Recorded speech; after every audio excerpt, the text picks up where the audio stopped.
brought you by Silver Pumps and Motors. Top quality और consistent performance के लिए सिर्फ सिल्वर पंप्स नाम याद रखना। బీసీల రాజకీయ పార్టీ రాబోతుంది అని ప్రకటించిన కరెక్ట్ గా 2 గంటల్లో మా పైన దాడులు జరుగుతా ఉన్నాయి.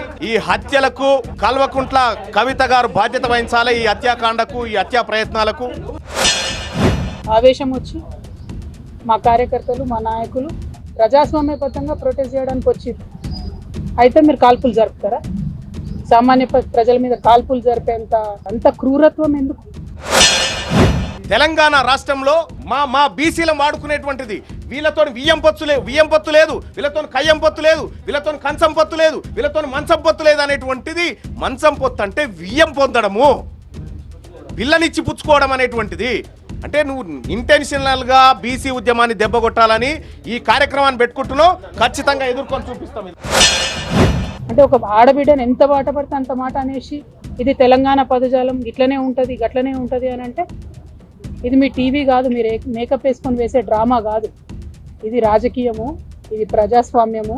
ఇందులో అనేక మంది ప్రజల యొక్క జీవితాలు ముడిపడి ఉన్నాయి. జాగృతి పేరుతో చేస్తున్నటువంటి అరాచకాలు, దుర్మార్గాలు, బీసీ ప్రజల పైన జరుపుతున్నటువంటి హత్యాయత్నాలు ఏవైతే ఉన్నాయో దీన్ని ఖండిస్తా ఉన్నాం. మీరు ఎన్ని చేసినా బీసీల పార్టీ ఆగదు. ఈ రక్తం, నా ఆఫీస్తో నిండినటువంటి రక్తం సాక్షిగా చెప్తా ఉన్నా, బీసీలము రాజకీయ పార్టీగా వస్తున్నాం. దీన్ని నిలబెడతాం. ఇది బీసీ రాజ్యంగా ఈ తెలంగాణ రాష్ట్రాన్ని మారుస్తాం.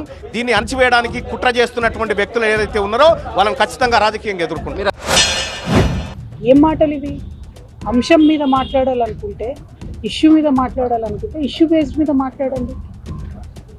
దాదాపు 1.5 year నుండి తెలంగాణ జాగృతి నుండి బీసీ అంశాల్లో మేము అగ్రభాగాన నిలబడి పోరాటం చేస్తున్నాం. రాష్ట్రంలో బీసీలకు 42% రిజర్వేషన్ వస్తే ఈమెకు గులాలు పూసుకుంటుంది. ఈమెకు బీసీలకు ఏం సంబంధం? మేము మా ఆఫీసులో ఉంటే ఇక్కడికి కిరాయి గుండాలను పంపి హత్యాయత్నానికి ప్రయత్నించిన కల్వకుంట్ల కవిత మీద చర్యలు తీసుకోవాలి. ప్రజాక్షేత్రంలోకి వస్తే మా బీసీ ఆడబిడ్డలు నిన్ను తరిమి కొట్టుడు గ్యారంటీ. తెలంగాణ జాగృతి ఎన్నో కార్యక్రమాలు చేసింది. అందులో బీసీ ఉద్యమం ఒక భాగం మాత్రమే. ఇంకా చాలా కార్యక్రమాలు చేస్తాం, ఇంకా బలంగా పోరాటం చేస్తాం. ఎందుకోసం మీకు ఇంత దుగ్ధ? ఎందుకోసం? ఒక ఆడబిడ్డ రోడ్డు మీద నిలబడి ప్రశ్నిస్తే తట్టుకోలేకపోతున్నారా? నాలాంటి వాళ్ళను కోట్లాది మందిని తయారు చేస్తా ఏమనుకుంటున్నారో మీరు? మేము అనుకుంటే, ఆడబిడ్డలు అనుకుంటే కనీసం ఇంట్లోకి వెళ్ళి బయటకు వెళ్ళలేరు మీరు. ఖచ్చితంగా కల్వకుంట్ల కవిత గారి ఎమ్మెల్సీ ఈ రకమైనటువంటి దాడులకు ప్రేరేపించి హత్యాయత్నాలు, సాటి ఎమ్మెల్సీ పైన హత్యాయత్నం ప్రయత్నించినటువంటి కల్వకుంట్ల కవిత గారి ఎమ్మెల్సీ సభ్యత్వాన్ని రద్దు చేయాలని చెప్పి నేను కోరుతా ఉన్నా. ఇవాళ చైర్మన్ గారికి ఇచ్చిన రిప్రజెంటేషన్లో కూడా నేను అదే చెప్పిన. హౌస్ సెషన్లో లేదు కాబట్టి ప్రివిలేజ్ మోషన్ నేను మూవ్ చేయలేను, కాబట్టి ఎథిక్స్ కమిటీకి మీరు రిఫర్ చేయండి. అట్లానే చైర్మన్ గారికి డిస్క్రిషనరీ పవర్స్ ఉంటాయి, అంటే చాలా అసాధారణమైనటువంటి పవర్స్ ఉంటాయి. ఆ అసాధారణమైనటువంటి పవర్స్ యూజ్ చేసి తీన్మార్ మల్లన్న గారిని వెంటనే ఎమ్మెల్సీ నుండి సస్పెండ్ చేయమని కూడా నేను డిమాండ్ చేస్తూ ఉన్నాను.